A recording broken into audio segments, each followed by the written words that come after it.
दोस्तों, न्यूजीलैंड दुनिया के एक कोने में बसा हुआ छोटा सा देश है और इसकी अगर मैं पॉपुलेशन की बात करूं तो सिर्फ और सिर्फ 50 लाख है। और वहां पर आपको इंसानों से ज़्यादा एनिमल्स मिलेंगे। लेकिन क्या आपको पता है, इस छोटी सी कंट्री में हर साल इंडिया से हज़ारों करोड़ों रुपए का एक्सपोर्ट होता है।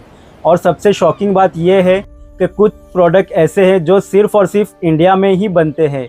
इनका कंपटीशन बहुत कम है या तो है ही नहीं। न्यूजीलैंड वाले चाहे कितना भी ट्राई कर ले, उन्हें इंडिया के पास आना ही पड़ेगा इन प्रोडक्ट्स को परचेस करने के लिए। दोस्तों, मेरा नाम है साकिब फारूकी और आज इस वीडियो में हम बात करेंगे इंडिया के टॉप के 10 प्रोडक्ट्स जिनकी डिमांड न्यूजीलैंड के मार्केट में बहुत ज़्यादा है और इंडिया से उनका एक्सपोर्ट काफ़ी अच्छे से हो रहा है। तो चलिए शुरू करते हैं नंबर 10 से। लेकिन नंबर 1 तक पहुँचते पहुँचते आप रियलाइज करेंगे कि इंडिया का डंका पूरी दुनिया में कैसे बज रहा है। दोस्तों, नंबर 10 पे जो आता है वो है बासमती राइस। न्यूजीलैंड खुद एक फार्मिंग नेशन है, लेकिन वहाँ पर डेयरी और लैम्ब का प्रोडक्शन काफ़ी ज़्यादा होता है। बासमती राइस तो सिर्फ इंडिया को गिफ्ट में मिला हुआ है। अगर मैं इंडिया से बासमती राइस की एक्सपोर्ट वैल्यू की बात करूँ न्यूजीलैंड के लिए, तो अराउंड 250 से 300 करोड़ का एनुअली एक्सपोर्ट होता है। बासमती की वो खुशबू, वो लंबे लंबे दाने, ये दुनिया में और कहीं नहीं मिलेंगे, सिर्फ इंडिया में ही मिलेंगे। बासमती एक्सपोर्ट में इंडिया का 70% का मोनोपोली चलता है, यानी कि ऑलमोस्ट 70% टोटल वर्ल्ड के एक्सपोर्ट में अकेला इंडिया ही करता है। तो आइए अब हम देखते हैं कि इंडिया में आपको बासमती राइस कहां कहां से, किस लोकेशन से मिलेगी। तो नंबर 1 की जो लोकेशन आती है वो है पंजाब। पंजाब में आप अमृतसर और लुधियाना से इसको प्रोक्योर कर सकते हैं। नंबर 2 की जो लोकेशन है वो है करनाल, हरियाणा। यहाँ पर बासमती का कैपिटल कहा जाता है। यहाँ पर आपको काफ़ी अच्छी क्वालिटी के बासमती राइस मिल जाएंगे। और नंबर 3 पे जो लोकेशन आती है वो है उत्तर प्रदेश, जहाँ पे आपको देहरादून बासमती राइस के नाम से काफ़ी फेमस वेराइटीज़ मिलती है। और नंबर 4 पे जो लोकेशन आती है वो है उत्तराखंड। तो दोस्तों, न्यूजीलैंड के इंडियन रेस्टोरेंट से लेकर वहाँ के रेसिडेंस में आपको इंडिया के चावल ज़रूर मिलेंगे। तो दोस्तों, आइए देखते हैं नंबर 9 का जो प्रोडक्ट है वो है इंडियन स्पाइसेस, यानी कि इंडिया के मसाले। काली मिर्च, हल्दी, इलायची, ज़ीरा, धनिया, ये नाम सुनते ही मुंह में पानी आने लगता है।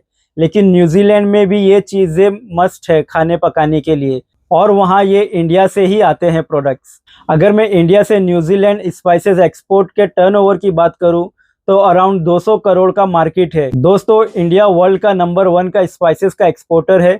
75% ऑफ ग्लोबल स्पाइस ट्रेड में इंडिया की हिस्सेदारी है। आइए अब हम देखते हैं कि इंडिया में आपको स्पाइसेस कहाँ से मिलते हैं।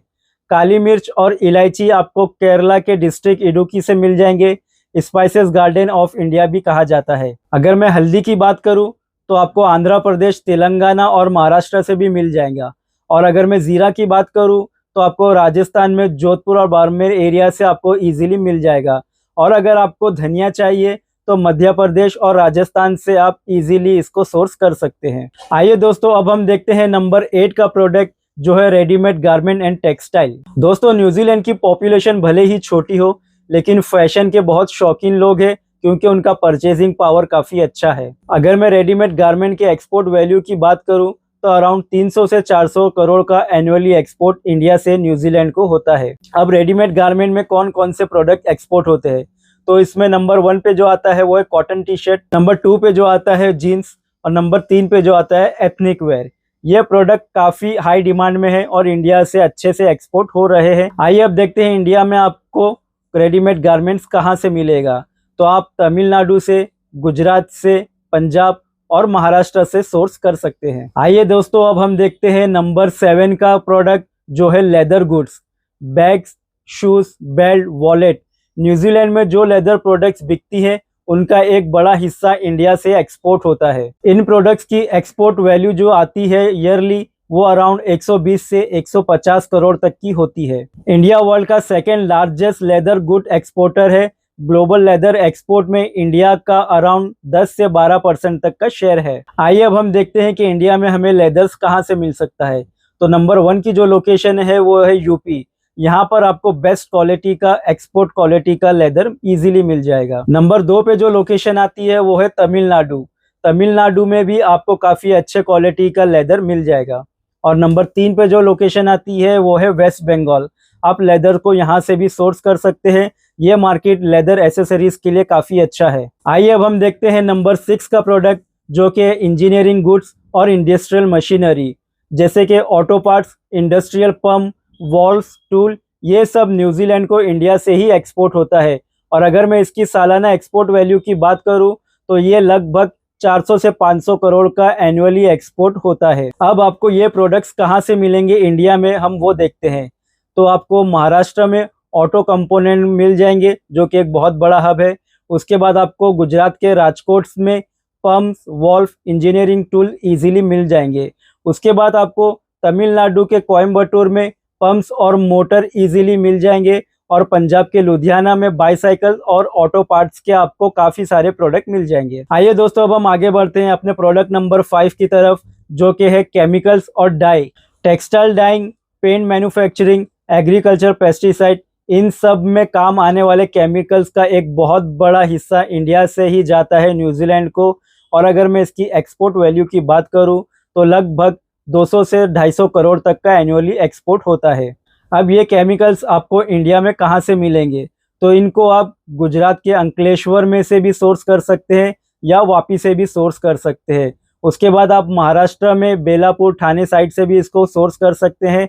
और लास्टली आप इसे तेलंगाना, हैदराबाद से भी सोर्स कर सकते हैं। आइए अब हम देखते हैं हमारा नंबर 4 प्रोडक्ट, जो इंडिया से न्यूजीलैंड को एक्सपोर्ट होता है, वो है James and jewellery. James and jewellery का जो एक्सपोर्ट वैल्यू है अराउंड 350 से 500 करोड़ तक का एनुअली होता है। और आप एक ये नंबर सुन के हैरान रह जाएंगे कि दुनिया का 90% कट एंड पॉलिश डायमंड सिर्फ एक जगह से आता है, और वो है सूरत। रफ डायमंड जो होते हैं वो अफ्रीका से आते हैं, लेकिन उन्हें चमकाने का काम जो होता है वो सूरत में होता है। तो अगर आप डायमंड्स, जेम्स, ज्वेलरी वगैरह प्रोडक्ट्स रिलेटेड में एक्सपोर्ट करना चाहते हैं तो गुजरात का सूरत आपके लिए सबसे बेस्ट लोकेशन है सोर्सिंग करने के लिए। यहाँ पर आपको बेस्ट कलर का और बेस्ट क्वालिटी का आपको जेम्स और जो डायमंड्स आप एक्सपोर्ट करना चाहते हैं एक्सपोर्ट ग्रेड का, वो आपको मिल जाएगा। आइए अब हम देखते हैं कि नंबर 3 पे जो एक्सपोर्ट होने वाला प्रोडक्ट है इंडिया से न्यूजीलैंड के लिए, वो है ऑर्गेनिक केमिकल्स और एक्टिव एपीआईज।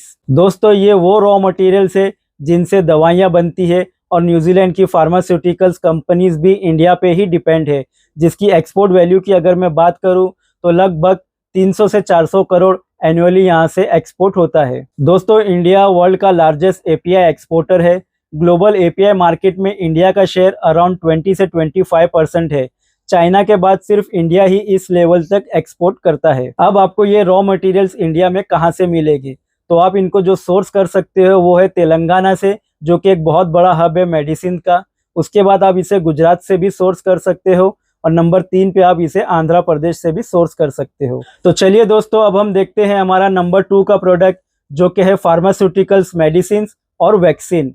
अगर मैं इस कैटेगरी की एक्सपोर्ट वैल्यू की बात करूं तो 600 से लेकर 800 करोड़ तक एनुअली इसका एक्सपोर्ट होता है। दोस्तों, इंडिया वर्ल्ड का नंबर 1 का जेनरिक मेडिसिन एक्सपोर्टर है। ग्लोबल जेनरिक ड्रग एक्सपोर्ट में इंडिया का वॉल्यूम 20% का शेयर है। दुनिया में 200 प्लस कंट्री में जो मेडिसिन जेनरिक वाली जाती है वो ऑलमोस्ट इंडिया से ही जाती है, जिसमें से एक न्यूजीलैंड भी है जो काफ़ी हाई वॉल्यूम में यहाँ से इंपोर्ट करता है। अगर मैं कुछ मेडिसिन की एग्जाम्पल दूँ तो जैसे पैरासीटामोल, एंटीबायोटिक्स, ब्लड प्रेशर की दवाइयाँ या कुछ वैक्सीन है जो इंडिया से ही एक्सपोर्ट होती है। अब आपको ये मेडिसिन कहाँ से मिलेगी, तो अगेन आपको तेलंगाना, जो कि एक बहुत बड़ा हब है, उसके बाद गुजरात, और उसके बाद आप महाराष्ट्र और आंध्र प्रदेश से भी इसे सोर्स कर सकते हैं। दोस्तों, नंबर 1 का प्रोडक्ट आपको बताने से पहले एक बात ये बता दूं कि यह प्रोडक्ट हर कोई एक्सपोर्ट नहीं कर सकता, क्योंकि इसमें काफ़ी बड़ा इन्वेस्टमेंट का रिक्वायरमेंट होता है। ये छोटे मोटे मर्चेंट एक्सपोर्टर की बस की बात नहीं है। फिर भी अगर आप इसको कर सकते हैं या करना चाहते हैं तो बहुत अच्छा प्रोडक्ट है, जो कि है रिफाइंड पेट्रोलियम प्रोडक्ट। इंडिया से अगर इसके एक्सपोर्ट वैल्यू की मैं बात करूं तो 1500 से 2500 करोड़ तक का इसका एक्सपोर्ट होता है। अगर मैं इस प्रोडक्ट कैटेगरी के कुछ प्रोडक्ट्स आपको बताऊं तो जो है पेट्रोल, डीजल, एरोप्लेन में जो यूज़ होता है वो फ्यूल, ऐसे जो प्रोडक्ट होते हैं वो इस कैटेगरी में आते हैं, इसलिए हर कोई इन्हें एक्सपोर्ट नहीं कर सकता। अगर मैं कुछ टॉप के एक्सपोर्टर का नाम लूँ तो आप लोग जानते हैं कि रिलायंस इंडस्ट्री इसका सबसे बड़ा प्लेयर है। तो दोस्तों, एक छोटा सा आइलैंड न्यूजीलैंड अपने कंट्री में जो गाड़ियां चलाता है वो इंडियन के फैक्ट्री से आने वाले पेट्रोलियम प्रोडक्ट से ही चलती है। दोस्तों, इंडिया में आपको ये प्रोडक्ट कहाँ से मिलता है?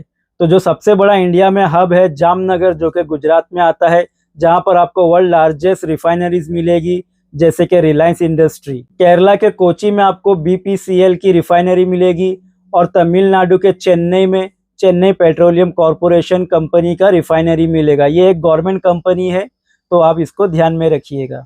तो ये थे हमारे टॉप के 10 प्रोडक्ट जो आप इंडिया से एक्सपोर्ट कर सकते हैं। नंबर 1 वाला शायद हर किसी के लिए इजी ना हो एक्सपोर्ट करना, बट बाकी के 9 प्रोडक्ट्स में आप डेफिनेटली एक्सपोर्ट कर सकते हैं और एक अच्छा प्रॉफिट कमा सकते हैं। दोस्तों, अगर आप चाहते हो कि हम ऐसे ही और वीडियो अदर कंट्री के ऊपर बनाएं, जैसे कि USA, UK, तो आप हमें कमेंट सेक्शन में ज़रूर बताइए कि नेक्स्ट आप किस कंट्री पे या किस प्रोडक्ट पे वीडियो सुनना चाहेंगे। वीडियो अच्छा लगा हो तो लाइक कीजिए और अपने फ्रेंड या फैमिली सर्कल में इसको ज़रूर शेयर कीजिए।